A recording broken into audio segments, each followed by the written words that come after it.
Welcome to Rooted in Our Ancestors' Dreams. We create spaces where stories are not extracted, but honored, where memory becomes medicine, and where identity is affirmed rather than explained. Through intentional storytelling, intergenerational dialogue, and community-centered action, we help people reconnect to what has always been theirs: wisdom, dignity, and the right to dream forward. Our work invites reflection, restoration, and responsibility while transforming inherited resilience into conscious vision and collective care. Before we were dreams whispered in the dark, hands that built without recognition, voices that carried hope when silence was safer. This space is for them, and it's for us, the ones still becoming, still remembering, still choosing to dream forward. Here, where we come from, so we can be clear about where we're going. This is Rooted in Our Ancestors' Dreams, where legacy is bound by vision and rooted in purpose. I am Cara, your host, and today we are joined by Tisha Cockrell. She is the president of Friends of Riggs-LaSalle Recreation Center, located in D.C. Welcome. Today we will be discussing healthy neighborhoods and futures, and we will learn more about the Friends of Riggs-LaSalle Recreation Center. Tisha, can you tell us what you think when you hear where legacy is bound by vision and rooted in purpose? Hello, everyone, and hello, Cara. Thank you for having me today. My name is Tischa Cockrell, and as Cara stated, I am the president of the Friends of Riggs-LaSalle Recreation Center, located in Riggs Park in Northeast Washington, D.C. And what I hear when you ask that question is this neighborhood has an 80-year legacy. This neighborhood is deemed Lamont Riggs, which is Lamont on one side and Riggs Park on the other. And this neighborhood once was a largely Jewish neighborhood. And in the 50s, the early 50s, as we migrated to Washington, D.C. from the South, African Americans built up this neighborhood, moved in, and created the Lamont Riggs Citizens Association, which will be celebrating their 80th anniversary in the next coming couple of years, I believe. So with that, I see a strong legacy. I always say we're as old as Meet the Press, which is one of my favorite television shows. We've had many wins in this neighborhood.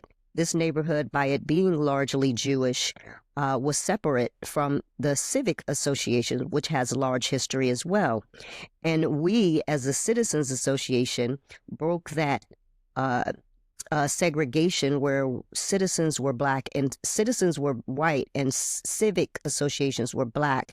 And when black people moved into this neighborhood, we largely became the Black Citizens Association and therefore changed the narrative. Does that make sense? It does. It does. Thank you. So what community needs sparked its creation? The community need was a community center.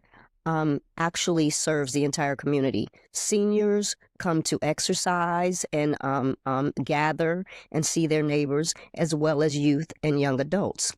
There's programming via the Department of Parks and Recs. So all Friends groups are partnered with the DC Department of Parks and Recs. We're a 501c3 and we do that on our own. But then we go to the ANC Commission, which I am a former ANC 4B09 single member district commissioner. And from there, we create a partnership with the ANC and the DC Department of Parks and Recs. Now, there's several Friends of groups within the DC Department of Parks and Recs. There's the Friends of the Recreation Centers, there's the Friends of the Libraries, and the Friends of the Park.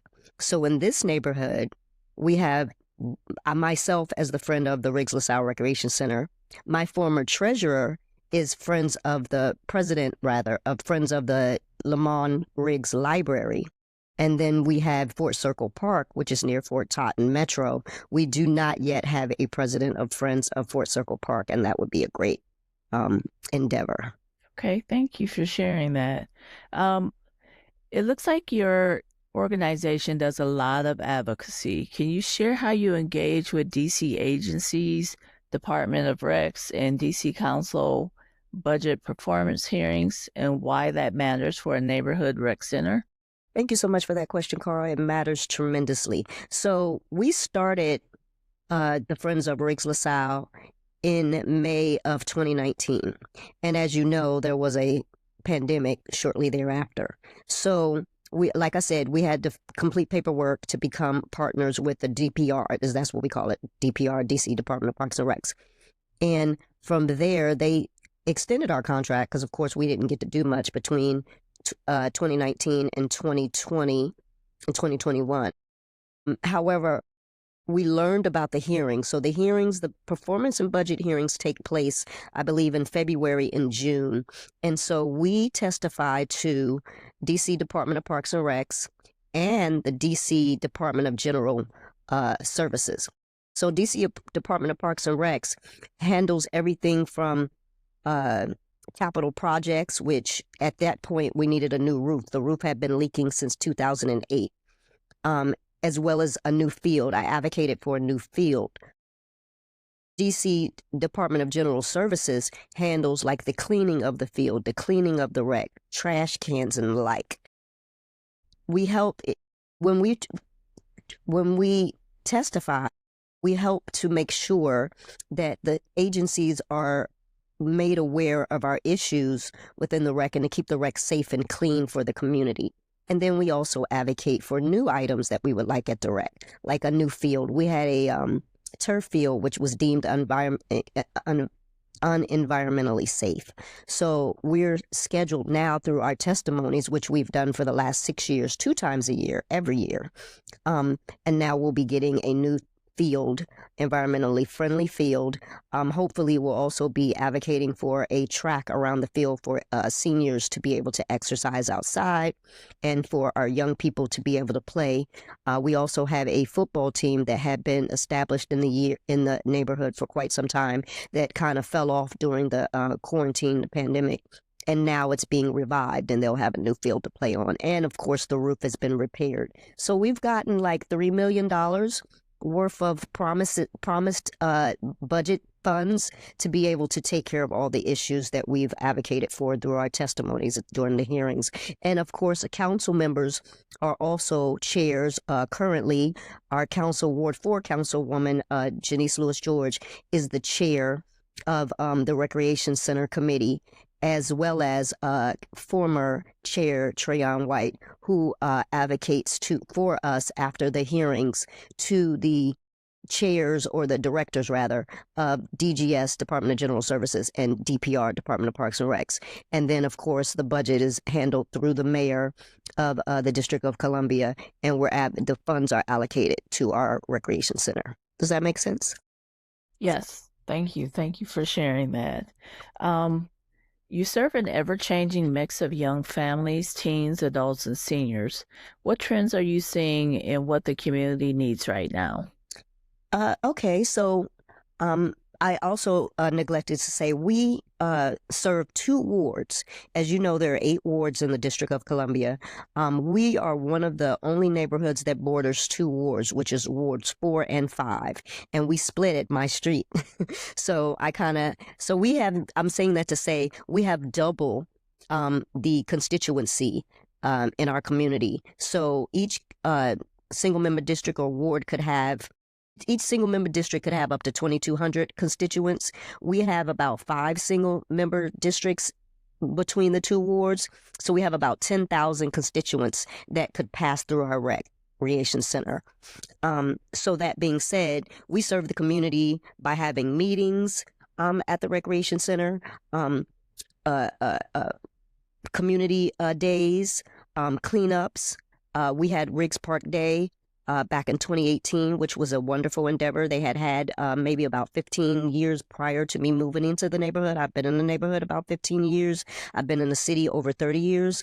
I'm a native Ohioan, but I'm now a district resident of decades. So we've given these large events, and they've really bolstered the area's confidence in what we do.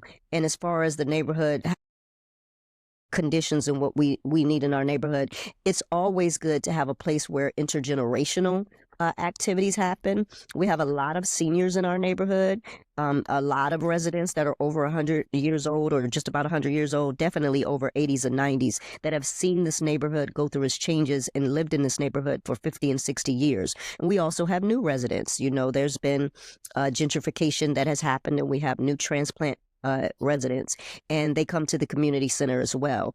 We have playgrounds, or one on the back side and one on the front side on Nicholson Street, and one between the school, because there's a school, LaSalle Elementary, adjacent to the recreation center as well. So it's a complete necessity that we have this kinds of actions and these kind of activities going on at our rec center, because it literally encompasses our complete neighborhood. Yeah, it sounds like you serve as not only a center for the community, but you're actually bridging two neighborhoods and taking on a lot of responsibility. It's actually, you know, very rewarding. People are excited when we have events there. The young people look forward to activities, and a lot of the programming, we support a lot of programming that DPR has already set. Like they have young men and young women on the rise. Like I said, the football team. I think they have other teams and activities, piano classes. The seniors have hand dancing and exercise activities. So bringing all of that together is definitely a good thing for the community. And doing the neighborhood cleanups, and the ANCs and the commissioners and the council people come along. We do turkey giveaways, clothing drives, all kinds of different activities. Wow. Very good. It sounds like you exist to serve the community, and that you're doing a really good job, because I think during this difficult time, a lot of families are going to need that support with changes in things such as Medicare services, cuts through HHS, that kind of thing. It looks like your agency or your organization is really something that's necessary and needed. You mentioned supporting programs through grants and solicitation. What does fundraising look like for you, and what helps you sustain momentum as a volunteer-driven nonprofit? And that is the tricky part. All the other things have, you know, I've learned through trial and error, but the fundraising is always a new trying period. So when we first started, we literally were just taking in-kind donations, in which we still accept. On our website, there is a donate button, and we would graciously appreciate any donations that we get. We have some people in the community that, you know, write us checks because they know the work that we do, and that's great. And then we have grants that we've applied for. We're partnered with also Wards 3 and 4, DC Wards 3 and 4 Prevention, which is a DC, well, sort of DC agency that handles drug abuse, or drug misuse, I should say, in the community. And so they alerted us to a Department of Behavioral Health grant that was $10,000 that we applied for. And we had to do, I think, 3 sessions of Narcan training and presentations to the community. And so we were able to get the money, and we were able to hire speakers and performers. And I think we had yoga sessions, and we had a DJ, and the director at the time of the recreation center had a band, and they sang, and the people in the community. She's also an upstanding person in the community. Has been here for about 40 years herself. And people came out to hear her sing, and they donated from there. So that was a good way to earn funds. Also, I'm a part of the Lamont Riggs Citizens Association as well. I'm former first vice president and second vice president, and I've been on several committees. One of the committees is the Development Task Force, in which we work with developers that come into the neighborhood, because people complain about developers, which, you know, can be a hassle. However, you can also leverage money from developers through a CBA, which is a community benefits agreement. And we had received a community benefits agreement, and that also gave us a series of funds. I think it was about $5,000 toward our endeavors there at the recreation center. And I think the last piece of funds that we got was there was an old school boys and girls club in this community probably about 40 years ago, and they came back to I guess patronize the community and let them know how they were thankful for what happened in those days, and they gave us a check for $2,000. So Wow. that's how we've been able to survive. However, it is now a challenging time. As you know, people have been laid off, let go, and our funds are coming in a lot slower. We're also partnered with a group called Women Giving Back in Loudoun County, and they've been donating clothes, very nice clothing. So we've had like several boxes of clothes. I think at one point we had 30 boxes of clothes. We do a backpack giveaway every year that actually started from the DBH, Department of Behavioral Health, Narcan seminars. So we had 25 backpacks back then. We've had as many as 475 backpacks in the last year. And so now the community association, ourselves, the council member's office, Women Giving Back, was 3 and 4 prevention. We all come together annually. I think this last one was our 5th annual backpack giveaway. So we do, and we also partner with, there's a gentleman, Andre Lee. He has a nonprofit that deals with, I think, the Negro League Baseball, that helps kids play baseball, and they do a food giveaway. So that's what we've been doing to kind of help the community shoulder these new times, but we still need funding. So we're happy to receive donations on our website. It sounds like you are getting a lot of support from the community and outside of the community to be able to continue to provide services. So that is something good that people still have it in their heart to give and to support. Yes, it's necessary, and we definitely need it. So you talk a little bit about the opioid and substance abuse. What inspired the initiative of your Healing Invisible Wounds, Undoing Opioid Misuse, and what did you learn from hosting community conversations? So what inspired, we heard a lot of conversation. Again, we attend these community meetings. The Lamont Riggs Citizens Association hosts their public meetings once a month, the first Monday of the month. So we go to these meetings and, just talk about things in the community. And again, local politicians attend these meetings. And there was some discussion about some drug misuse in the community. And so when I heard the information, and then I heard from our Wards 3 and 4 prevention team talking about that this grant was available, we spoke to the board. I have a board, first vice president, second vice president, treasurer, and secretary. We'll soon need to recruit for more board members, but we sat down and thought it would be good to apply for the grant. We won the grant and started to decide how we would approach the neighborhood with the information, and the Narcan training was most wonderful. I had never really heard of Narcan, and I forget there's another name that I probably can't pronounce. Naloxone. Yes, there you go. Thank you. So we all were certified in Narcan training, and we heard lots of stories and how to administer it. And I forget, is it the what's the name of the person? I apologize. I'm not thinking well this morning, but oh my God, I can't. The individual that Good Samaritan. There you go. I'm sorry. Good Samaritan effect. People don't like to stop and help because they think they'll be in trouble. The Good Samaritan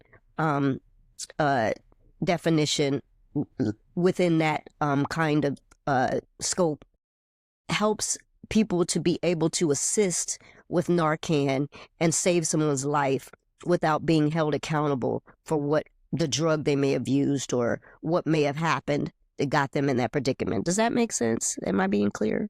Yeah. So we learned about that, and that was helpful for the community because if you saw someone that was struggling or having a overdose or found someone, you could help them administer Narcan without being held responsible under the Good Samaritan Act.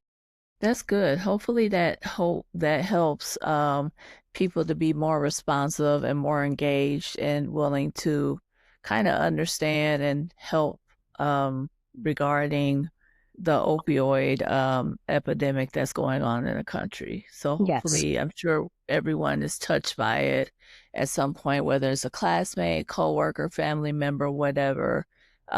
Hopefully, that Good Samaritan law will help them to be more engaged and be more willing to help people when they see them in need.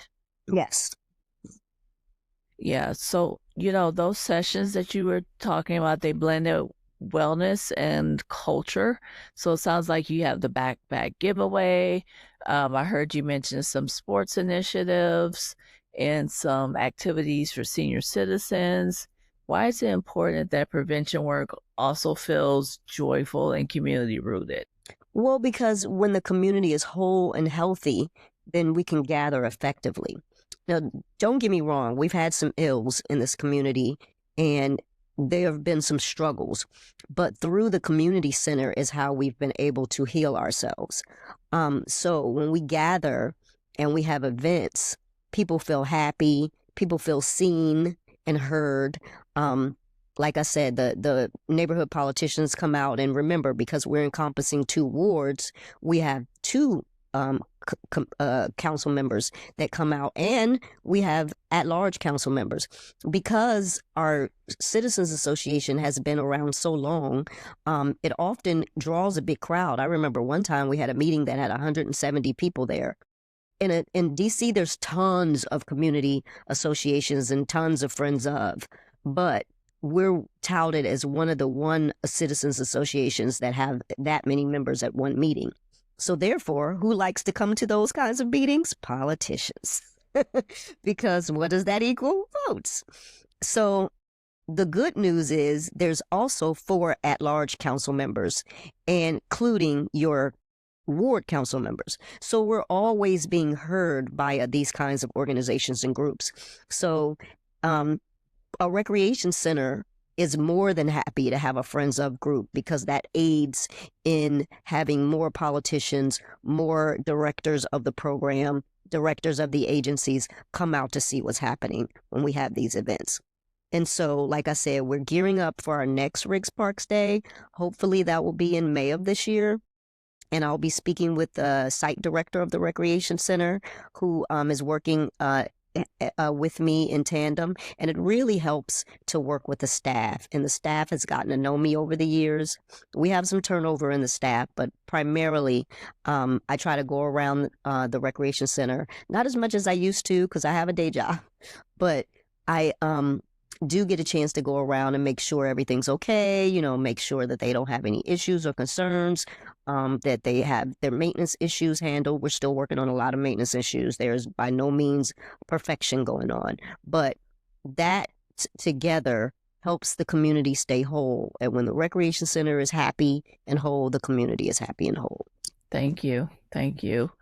And lastly, what's your vision for a 21st century recreation facility at Riggs-LaSalle? And how can listeners support you to help you get there to make your goal? Yes, this is paramount. So the hearings are totally effective. So one thing I noticed is I'm very thankful for $3 million. And with, the shedding of our budget, I've got my fingers crossed to make sure we get every dime. However, there are recreation centers in certain parts of the city, I will not name names, who are getting up to $30 million. Do you know why? Because their whole community testifies. At this particular point, I and now one of the commissioners in our community are the sole testifiers or witnesses. We need more action with testimonies during these hearings. You can do it via written testimony, and you can do it via virtual testimony, and you can do it in person.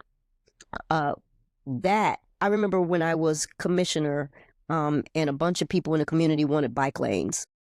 I got 500 emails about bike lanes. And so they got those bike lanes because the more squeaky wheel gets the oil. So I believe the $3 million is a great start. We're very pleased, but we could get up to $30 million too. Same thing with the community benefits agreement. We have a Walmart in this neighborhood. I don't recall any agreement with the Walmart. However, we came together as a community with a development task force and got a community benefits agreement from the developers of the other areas or development around the area. So my point is, people matter, and we perform great in numbers. So I would I would ask everyone, request of everyone, to pay attention to when the hearings are, be there to testify, even if it's written testimony, and sure, we need donations as well. The website is www.friendsofriggs, R-I-G-G-S, rec, R-E-C, centerctr.org. There's a donate button at the top right-hand screen of the screen. Click that and donate as little or as much as you can, and we'll continue our work. Thank you. Thank you. And I want to give you an opportunity, if you'd like to tell us more about how you got started in the nonprofit sector and, a little bit about yourself. Okay. As I mentioned, I am a former Advisory Neighborhood Commissioner, ANC Commissioner 4B09. 4B is a series of 10 commissioners that make up the commission.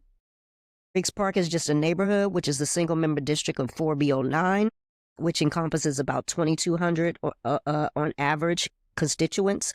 That changes to more or less via redistricting, which is a whole nother conversation. Excuse me. But so with that, what I learned from being commissioner, as I said, also, I was also the first vice president and second vice president. I think I had two consecutive concurrent seats or terms in those seats. And so what I learned from all of that, working in the community, doing all the things in the community, what I cared about the most at the end of the day was the condition of our recreation center. Like I said, in 2008, the recreation center roof was leaking, and it was still leaking in 2019 when I decided to start the Friends of Riggs-LaSalle. So I had to go through the motions. I had to figure out the paperwork to start a 501c3 and then, fill out the paperwork to become partner with Department of Parks and Recs. And once I got all of that together, then I had to figure out how to testify in these hearings. And now we're here where the roof no longer leaks. We've asked for a new HVAC. It was cold in the winter and hot in the summer, so we got a new HVAC coming. And so with that, I just started to realize I myself, growing up in Ohio, a recreation center saved my life. I wasn't a terrible kid, but I wasn't on a good road. And I would always knew I could go down to the recreation center and participate in one of the programs and find some healing. And so that's what I wanted to give to this community, make sure that the recreation center was whole and that the community could become healed from it. Thank you so much for sharing. It's been a wonderful conversation. I enjoy hearing about your work and about your organization and how it serves the constituents of DC.